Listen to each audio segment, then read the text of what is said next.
122, Juízes capítulo 15 ao capítulo 16, versículo 31. Passando algum tempo, nos dias da colheita do trigo, Sansão, levando um cabrito, foi visitar a sua mulher e dizia: vou entrar no quarto da minha mulher.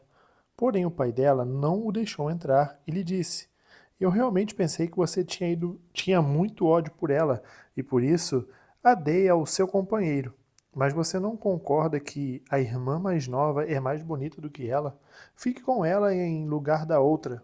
Mas Sansão disse: desta vez sou inocente para com os filisteus quando lhes fizeram algum mal. Então saiu, apanhou 300 raposas e pegou um bom número de tochas. Amarrou as raposas duas às duas pela cauda e prendeu uma tocha em cada par. Pôs fogo nas tochas e largou as raposas nas plantações dos filisteus. Assim, incendiou tanto os feixes como o cereal que ainda estava por ser colhido, além das vinhas e dos olivais. Os filisteus perguntaram: quem fez isso? Responderam: Sansão, o genro do Timnita, porque o sogro lhe tirou a mulher e a deu ao amigo dele. Então os filisteus foram e queimaram a mulher e o pai dela.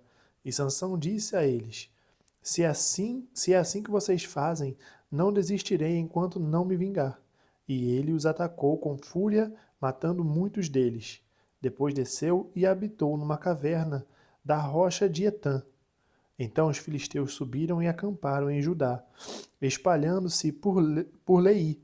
Os homens de Judá perguntaram aos filisteus: por que vocês estão nos atacando? Responderam: viemos prender Sansão para fazer com ele o mesmo que ele fez conosco.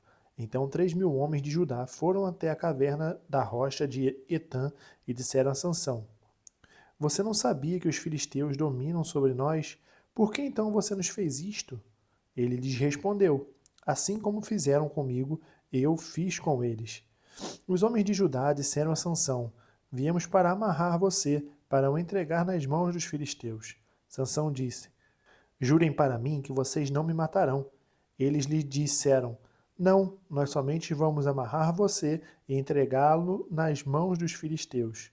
Mas de maneira nenhuma vamos matar você. Então o amarraram com 2 cordas novas e o fizeram sair da caverna.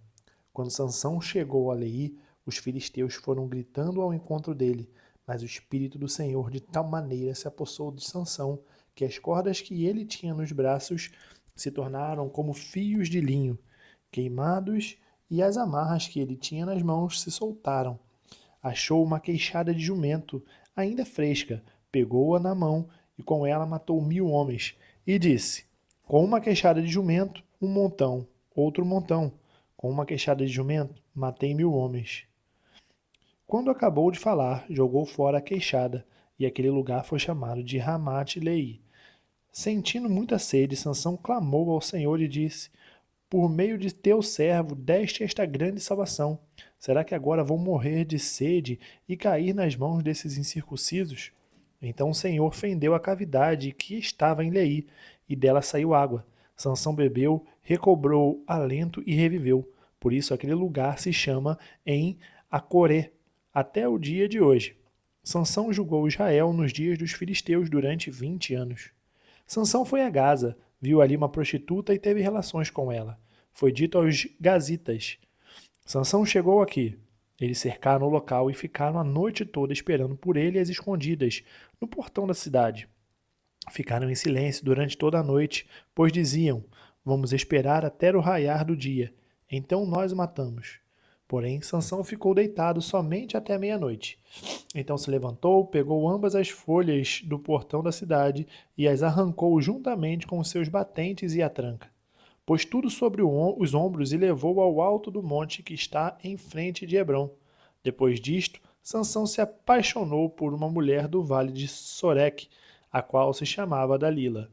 Então os governantes dos filisteus foram falar com ela e lhe disseram: convença-o a revelar em que consiste a sua grande força e como poderíamos dominá-lo e amarrá-lo para que assim possamos subjugá-lo. Cada um de nós dará a você 1.100 moedas de prata. Então Dalila disse a Sansão: peço que você me conte em que consiste a sua grande força e com que você poderia ser amarrado e subjugado. Sansão respondeu: Se me amarrarem com 7 cordas de arco ainda úmidas, ficarei fraco e serei como qualquer outro homem. Os governantes dos filisteus trouxeram a Dalila 7 cordas de arco ainda úmidas, e com as cordas ela o amarrou. Dalila havia deixado alguns homens escondidos no seu quarto. Então ela disse: Sansão, os filisteus vêm vindo aí. Mas ele arrebentou as cordas de arco, como se arrebenta um fio de estopa chamuscada que é colocada perto do fogo. Assim, não se soube em que consistia a força que ele tinha. Então Dalila disse a Sansão: Eis que você tem zombado de mim e me falou mentiras. Agora, por favor, conte-me como você pode ser amarrado. Ele lhe disse: Se me amarrarem bem com cordas novas, que nunca foram usadas, ficarei fraco e serei como qualquer outro homem. Dalila pegou cordas novas e o amarrou. Depois disse: Sansão, os filisteus vêm vindo aí. Dalila havia deixado alguns homens escondidos no seu quarto, mas Sansão arrebentou as cordas de seus braços como se fossem um fio de linha.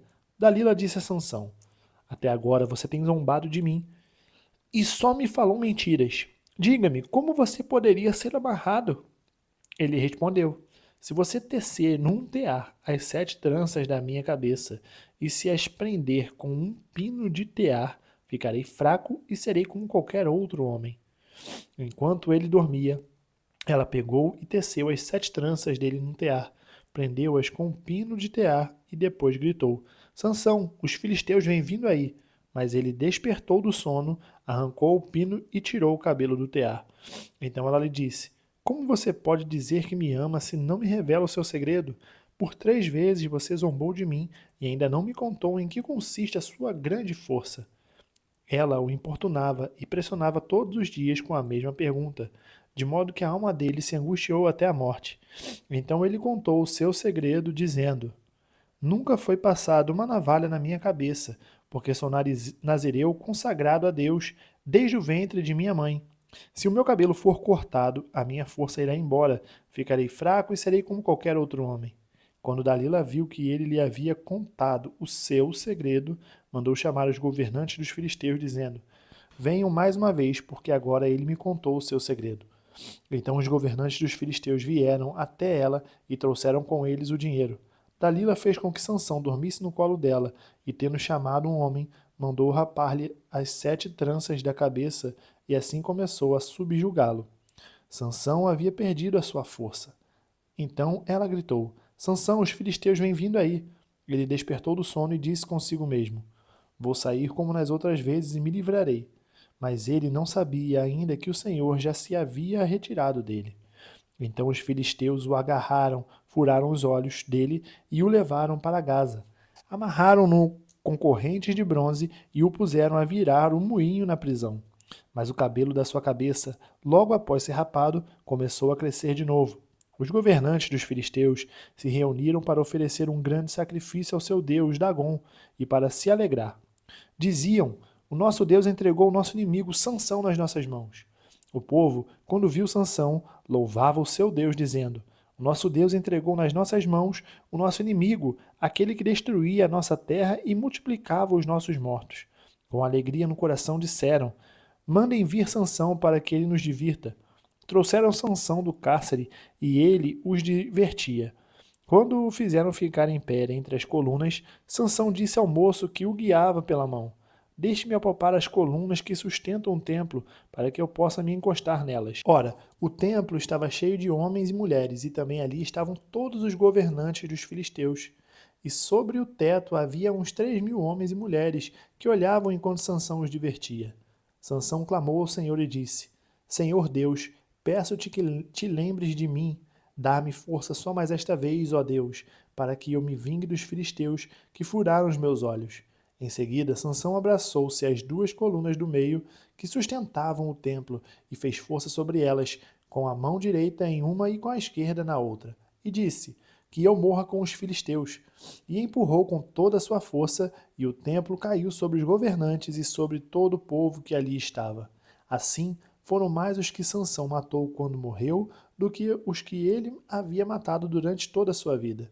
Então seus irmãos e toda a casa de seu pai foram buscar o corpo. Eles o levaram e sepultaram em Zorá e Estaol, no túmulo de Manoá, seu pai. Sansão julgou Israel durante 20 anos. João, capítulo 2, do versículo 1 ao 25. 3 dias depois, houve um casamento em Caná da Galileia, e a mãe de Jesus estava ali. Jesus também foi convidado com os seus discípulos para o casamento. Tendo acabado o vinho, a mãe de Jesus lhe disse: Eles não têm mais vinho. Mas Jesus respondeu: Por que a senhora está me dizendo isso? Ainda não é chegada a minha hora. Então ela falou aos serventes: Façam tudo o que ele disser. Estavam ali 6 potes de pedra que os judeus usavam para as purificações, e em cada um cabiam cerca de 100 litros. Jesus lhes disse: Encham de água esses potes. E eles os encheram totalmente. Então lhes disse: Agora tirem um pouco e levem ao responsável pela festa. Eles o fizeram. Quando o responsável pela festa provou a água transformada em vinho, ele não sabia de onde tinha vindo, por mais que os serventes que haviam tirado a água soubessem. Chamou o noivo e lhe disse: Todos costumam servir primeiro o vinho bom, e quando já beberam muito, servem o vinho inferior. Você, porém, guardou o melhor vinho até agora. Assim, em Caná da Galileia, Jesus deu início a seus sinais. Ele manifestou a sua glória e os seus discípulos creram nele. Depois disso, ele foi a Cafarnaum com sua mãe, seus irmãos e seus discípulos, e ficaram ali não muitos dias. Estando próxima a Páscoa dos judeus, Jesus foi para Jerusalém e encontrou no templo os que vendiam bois, ovelhas e pombas, e também os cambistas assentados. Tendo feito um chicote de cordas, expulsou todos do templo, com as ovelhas e os bois. Derramou o dinheiro dos cambistas pelo chão, virou as mesas e disse aos que vendiam as pombas: Tirem estas coisas daqui, não façam da casa de meu pai uma casa de negócio. Os seus discípulos se lembraram que está escrito: O zelo da tua casa me consumirá. Então os judeus lhe perguntaram: Que sinal você nos mostra para fazer essas coisas? Jesus lhes respondeu: Destruam este santuário e em 3 dias eu o levantarei. Os judeus responderam: Este santuário foi edificado em 46 anos e você quer levantá-lo em 3 dias? Ele, porém, se referia ao santuário do seu corpo. Quando, pois, Jesus ressuscitou dentre os mortos, os discípulos dele se lembraram que ele tinha dito isso e creram nas Escrituras e na palavra de Jesus. Estando Jesus em Jerusalém, durante a festa da Páscoa, muitos creram no seu nome quando viram os sinais que ele fazia. Mas o próprio Jesus não confiava neles, porque conhecia a todos, e não precisava que alguém lhe desse testemunho a respeito das pessoas, porque ele mesmo sabia o que era a natureza humana. Salmos capítulo 103, do versículo 1 ao 22. Bendiga minha alma o Senhor e tudo o que há em mim. Bendiga o seu santo nome. Bendiga minha alma ao Senhor e não se esqueça de nenhum, só dos seus benefícios. Ele é quem perdoa todas as suas iniquidades, quem cura todas as suas enfermidades, quem da cova redime a sua vida e coroa você de graça e misericórdia. É ele quem enche de bens a sua vida, de modo que a sua mocidade se renova como a da águia. O Senhor faz justiça e julga todos os oprimidos. Manifestou os seus caminhos a Moisés e os seus feitos aos filhos de Israel. O Senhor é compassivo e bondoso, tardio em irar-se e rico em bondade. Não repreende perpetuamente, nem conserva para sempre a sua ira. Não nos trata segundo os nossos pecados, nem nos retribui conforme as nossas iniquidades. Pois quando o céu se eleva acima da terra, assim é grande a sua misericórdia para com os que o temem. Quando o Oriente está longe do Ocidente, assim ele afasta de nós as nossas transgressões. Como um pai se compadece de seus filhos, assim o Senhor se compadece dos que o temem. Pois ele conhece a nossa estrutura e sabe que somos pó. Quanto ao ser humano, os seus dias são como a relva, como a flor do campo, assim ele floresce. Mas, soprando nela o vento, desaparece. E não conhecerá daí em diante o seu lugar. Mas a misericórdia do Senhor é de eternidade a eternidade sobre os que o temem, e a sua justiça sobre os filhos dos filhos, para com os que guardam a sua aliança e para com os que se lembram dos seus preceitos e os cumprem.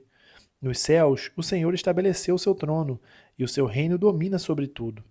Bendigam o Senhor os seus anjos, valorosos em poder, que executam as suas ordens e lhe obedecem à palavra.